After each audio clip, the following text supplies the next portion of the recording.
Tak, ako sme avizovali, tešíme sa, že tu máme vzácnych hostí a pred rokom mu len povedala áno a pred pár dňami mali svoju svadbu manželia Ibarovci. Dobré ráno vám prajeme. Dobré ráno. Vítajte. Ďakujeme za Ahoj. pozvanie. Cítili sme veľa emócií aj z tohto krátkeho zostrihu, ktorý sme mali možnosť vidieť. Konečne vás tu máme, tak nám prezdieľajte to, čo cítite vy teraz, možno keď sa vidíte spätne, ale aj aký to bol deň. Pre vás. Mňa to normálne dojalo, keď som to teraz videla. Čiže my sme preplakali celý obrad prakticky. Fakt? Viem, že teraz sa na teba nemôžeme ani pozerať, že potom sa na teba pozriem. Takže bolo to veľmi... Bolo to veľmi emotívne. Aha. Tak pre mňa to bol taký splnený sen. Ja som vždy chcela mať takú veľkú východniarskú svadbu, kde sa stretnú všetci naši najbližší v tento jeden deň. A asi také najdojímavejšie bolo, keď som videla všetkých tých našich blízkych okolo nás, ako sa s nami tešia, ako nám prajú, ako nás podporujú. Keď som videla, ako sa všetky tie svety prepojili a spojili v ten deň do jedného. To bol strašne krásny moment. Ty hovoríš takú ale čerešničku na torte v podstate, ale veď také svadbe, akože predchádzajú dlhomesačné prípravy a možno aj stres a všetky tieto veci.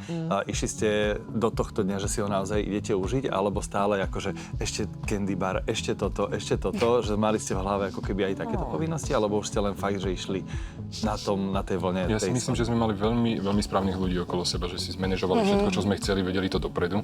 Že prakticky rok sme to plánovali, že stále som prišiel z práce a teraz ideme objednať nálepky? Áno. Takže všetko sme to podľa mňa dopredu pripravili, takže ten deň bol... práce, keď si prišiel z hereckej alebo z lekárskej? Z lekárskej. Rozumieme, dobre. Karin, prezrať, Viktor sa zapájal a bol rád, alebo si ho musela donútiť do niektorých činností? Ale áno, zapájal sa, pomáhal so všetkým, s čím sa dalo. To ale áno hovorí za všetko, nie? Ale áno. A Takže keď si ste dala takto zohratý ruku, tak tým. Viktor asi nepočul tvoju Vedia sa, otázku. že nepočul. Preto som tam dala. Áno, rozumiem. Vy ste sa brali na východnom Slovensku a podľa čoho sa vyberá toto miesto? Predpokladám, že podľa teba. Áno. Výber bol prirodzený, keďže som z Prešova, takže sme nechceli presúvať obe strany rodín, tak sme presunuli iba tú Viktorovú. Niečo medzi Kongom a Bratislavou. Sa všetci mohli stretnúť. Ale myslím si, že všetci rodinní príslušníci museli byť spokojní, mali aspoň výlet a dovolenku. Predpokladám, že to bola veľká svadba už niekoľkodňová a prišli hostia skôr, ako býva zvykom na východe. Áno.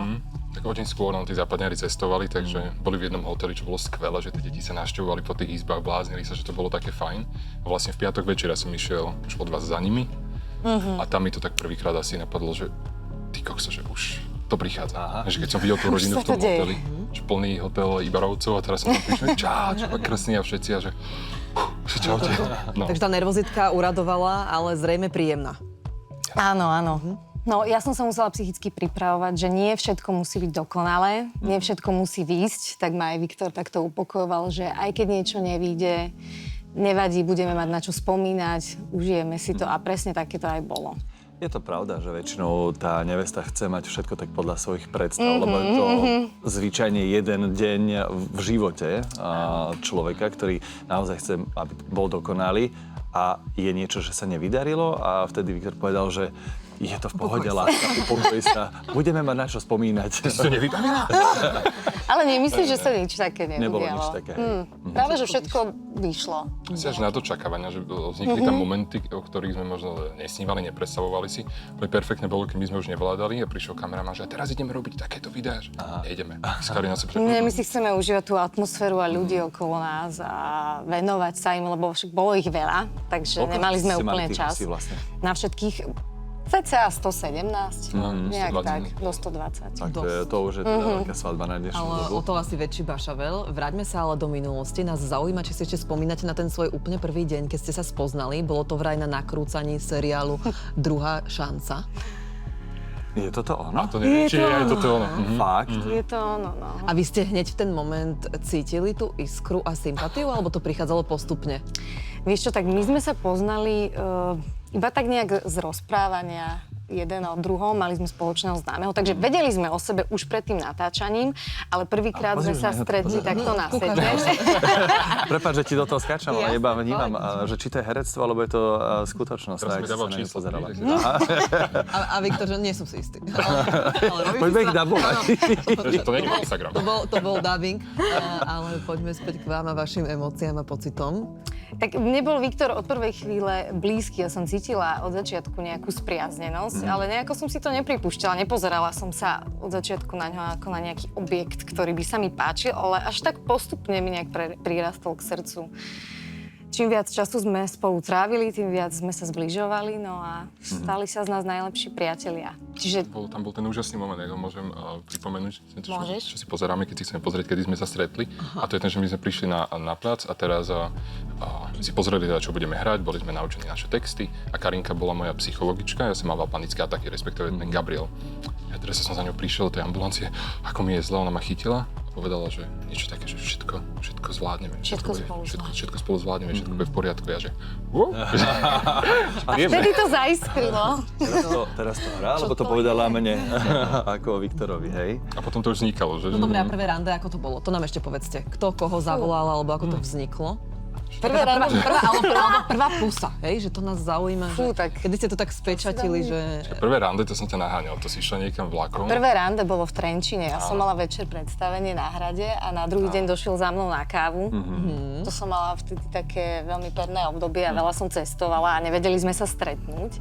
Takže Viktor prišiel za mnou na kávu do Trenčína, takže to považujem ako naše také prvé rande. No a vtedy vtedy som bola na východe, volávali sme si každý deň do 3 rána, keď som ráno stávala na ťažké skúšku. predstavenia, sme stále volali, ahoj, čo robíš? Ale bolo mi to jedno. A vtedy ma už všetci videli, že keď sa usmievam do telefónu, tak je to jasné. A som zalúbená, všetci na tej skúške, no ráno potom. Čiže takto na diaľku už tie pocity boli prítomné a Áno, vedeli áno. ste, že tak rútime sa do vzťahu. Presne tak. No a potom o to náročnejšie bolo natáčanie, lebo my sme spočiatku fungovali ako kamaráti, ale potom to prvom rande to bolo už zaujímavé. Už sa nám točilo veľmi ťažko, už nám bolo do smiechu, už sme sa na seba inak pozerali, A inak aj to sme sa vnímal vnímali. štáb, že tam niečo vzniká? Janko medzi Koleník vami? To vnímal najviac. Hej, tam dával zabrať, no to Ten vás bola taká, podporoval stále? jasne, bola scéna, kde som To mal... ja som nerozumel. Janko Koleník. Aha, okej. Karinka akože prehmatať brucho, že či náhodou nemá zapálený appendix, zarátali sme tam nejaké body, je to dosť veľká komisia. A že no tak ako ju chytíš? A ja, môžem. No veď prehmataj to brucho, tak to ti to tam trošku hore. Veď sa ma neboj. A Janko nám šepkal, no prestaň.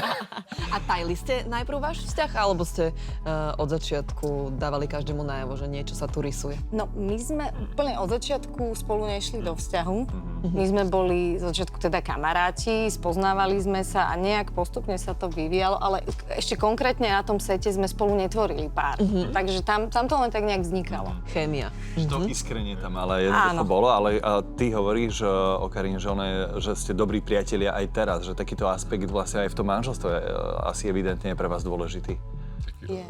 Byť aj kamaráti. Najlepšia kamarátka. No a tak to aj vznikalo, že naozaj najprv sme sa spoznávali pracovne, že sme boli na placi spolu a potom postupne sme išli cez rôzne serpentíny a problémy a potešenia. Bolo tam strašne veľa vecí, ktoré sa udialo za ten čas a zistili sme, že vlastne všetko riešime spolu. Takže cez všetko som prešiel vlastne s Karin, či som sa tešil, či som potreboval oporu, tak vždy tam bola. A tak sa smejeme teraz, keď ideme po Bratislave, že tuto si bývala v tomto byte, pamätáš, ak som prišiel a plakal som, neviem, čo mám robiť. Hej, a že to boli krásne momenty, kedy sme naozaj si pospomínali, že aj tie výšiny, aj tie pády, to všetko je vlastne za nami a sme to prežili spoločne a tak sa to kamarátstvo vybudovalo. A potom to už išlo tak prúdko prirodzene, že nabralo jasne. Takže ale- máte naozaj pevné základy. Ty ale buď Tak. rád, že aj Karin ťa neberie ako najlepšieho kamaráta, lebo vieš, keď žena berie muža ako najlepšieho kamaráta, tak z toho by teda manželstvo asi nebolo. takže je to takto v poriadku, ako to je. No. Ale údajne si v podstate pomáhal aj pri nakrúcaní seriálu Druhá šanca, pretože tento rok Markíza oslavuje 30 rokov, zaspomínajme aj v tomto smere. Stále pôsobíš ako lekár, teraz si vybral psychiatriu. Odbor psychiatria. Tak. Rezistentské, Rezidenčné. pardon. Presne, to ja som rezident, Štúdium. alebo je to No. atestácia. Tá atestácia trvá niekoľko rokov, ale máme tu, chvála Bohu, vytvorené takéto rezidentské miesta, kde teda tam, kde tých lekárov nie je dosť, tak sú práve podporení tým štátom a teda môžeme prísť a testovať tam. Takže mňa ešte čaká dlhá trasa, dlhá dráha, 3-ročná, ale teda, aby som odpovedal na otázku, v tej dobe som bol na internom, hej, ten prvý rok po škole a boli tie momenty v tej druhej šanci, že ja som chcel byť internistom. Chcel som ísť na internu a ten Gabriel bol internista, takže som hral vlastne ako keby, že budúce ja. A vznikali momenty, kedy som Adamovi, že Adam, takto sa drží to sono a takto.